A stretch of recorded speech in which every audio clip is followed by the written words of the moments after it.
dis que t'as une sale gueule. C'est vrai que t'as une sale gueule. Hey, salut! Bienvenue sur la chaîne du Teenage Mutant Nerdy Duck, moi-même. Et aujourd'hui, je vais vous parler de ça. Ça, c'est Splinter de chez NECA dans la version Mirage Comics, c'est-à-dire la première apparition de Splinter dans les comics. Voilà, on va explorer la boîte, l'ouvrir, bien sûr, jouer un petit peu avec. Allez, c'est parti! Alors la boîte est superbe, clairement. Hein, chez NECA, de toute façon, ils savent très bien travailler sur ce genre de choses. Elle est superbe, pleine d'illustrations et de photos qui sont vraiment là pour rendre hommage au travail de Eastman et Laird à cette époque-là, donc à l'époque des premiers comics. Et le petit truc qui surprend quand même, hein, c'est la taille de Splinter. Alors oui, bien sûr, c'est évident, il est petit, plus petit que les tortues. Et là, c'est vraiment assez surprenant. Et pour autant, il fait pas cheap. Donc on va déballer tout ça et on va voir. J'ai l'impression qu'il y a une tonne d'accessoires. La boîte est très lourde et ça peut pas être que le Splinter qui fait ça. Je pense qu'il y a même des choses qu'on ne voit pas ici, qui doivent être cachées par là, à l'intérieur. Là. Donc on va voir ça tout de suite. Alors sans surprise, une fois déballée, la figue est vraiment sublime, mais vraiment sublime. Donc la tête est très détaillée. Hop là, mise au point. Voilà. On a vraiment cette sensation de fourrure, bien que ce ne soit pas floqué. Hein. Et donc, on a au niveau des articulations. Alors, on a articulation ici, au pied. Articulation, alors, au genou. Ça se voit pas forcément parce que c'est vraiment très bien intégré dans le sculpt. On le voit de l'arrière. Donc, au genou, c'est aussi du 360. Voilà. Articulation de la hanche, 360. On va le mettre un petit peu tout nu pour montrer. Voilà, ici. Donc il a un kimono en tissu, ça c'est très appréciable, et pas en tissu cheap, hein. On est vraiment sur une matière, on dirait du lin. La queue est en bendy, donc ça c'est génial. Ça reprend le principe de la queue de Jaguar dont je parlais dans ma précédente review. Voilà, la bouche est là, donc la bouche n'est pas, contrairement à Jaguar, articulée. Ça c'est pas très gênant. La main est donc articulée elle aussi à 360.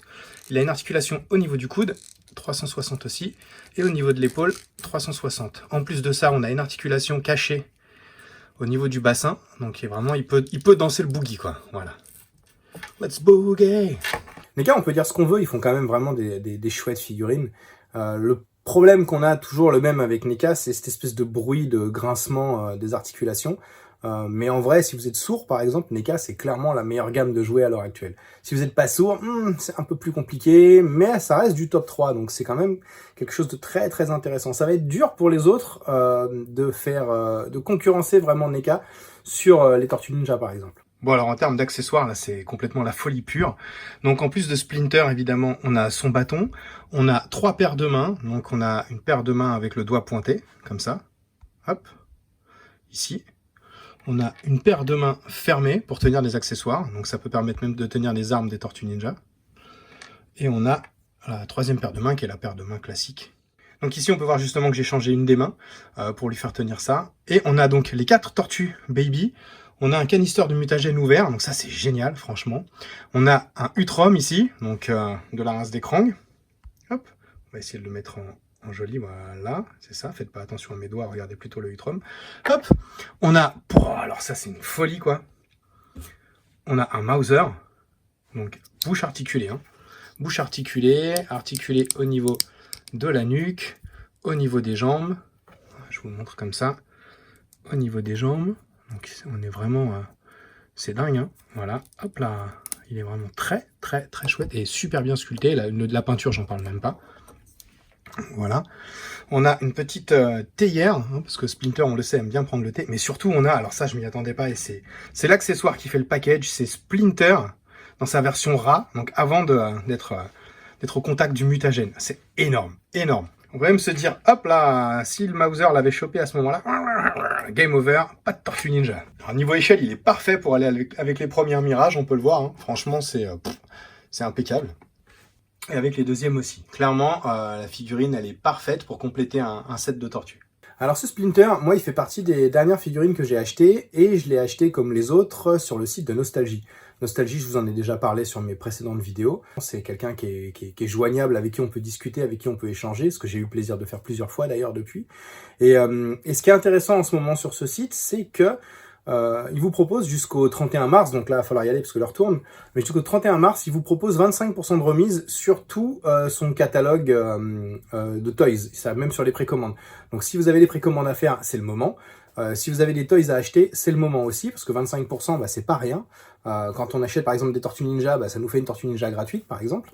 Et donc voilà, je ne saurais que trop vous conseiller de passer faire un tour sur ce site et de voir un petit peu tout ce qu'il a. En plus, vous pouvez même lui envoyer un petit mail si jamais vous cherchez quelque chose qu'il n'a pas forcément dans son catalogue. Moi, je sais qu'il m'a déjà trouvé 2-3 trucs que je cherchais qui n'étaient pas dans son catalogue, qui y sont maintenant.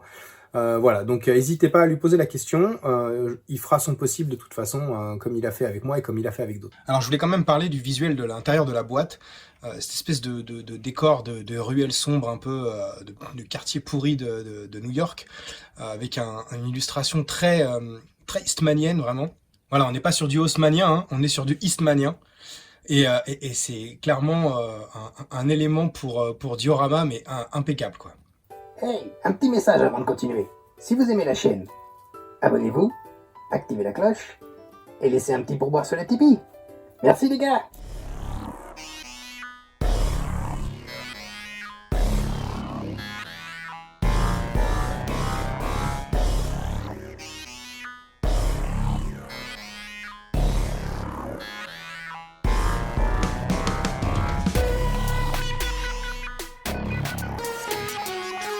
Ben moi je l'aime bien ce petit Splinter. Petit c'est un terme qui est pas juste affectueux pour cette figurine, c'est vraiment une réalité, c'est une figurine qui est vraiment très petite par rapport aux autres de cette gamme. Après en même temps elle est à l'échelle, c'est-à-dire que le Splinter de la première série Mirage, il était vraiment plus petit que les tortues, c'était vraiment un tout petit vieillard chétif quoi. Donc c'est très réaliste, j'adore le sculpt, l'effet fourrure est très réussi, ça c'est vraiment chouette. La tenue en tissu, pour une fois, ne fait pas grossier comme on peut le voir parfois sur certains vêtements. Non franchement, et puis là, tous les accessoires là, on est sur un truc de dingue, il y a de quoi pouvoir faire plein d'autres petites choses, des mises en scène, des petits setups vraiment très sympas. Voilà. Je vous ai dit un petit peu tout ce que j'avais à vous dire sur Splinter, je vous ai montré tout ce que j'avais à vous montrer sur Splinter et sur les accessoires. Écoutez, maintenant je vous dis à bientôt et puis à la prochaine vidéo. Salut!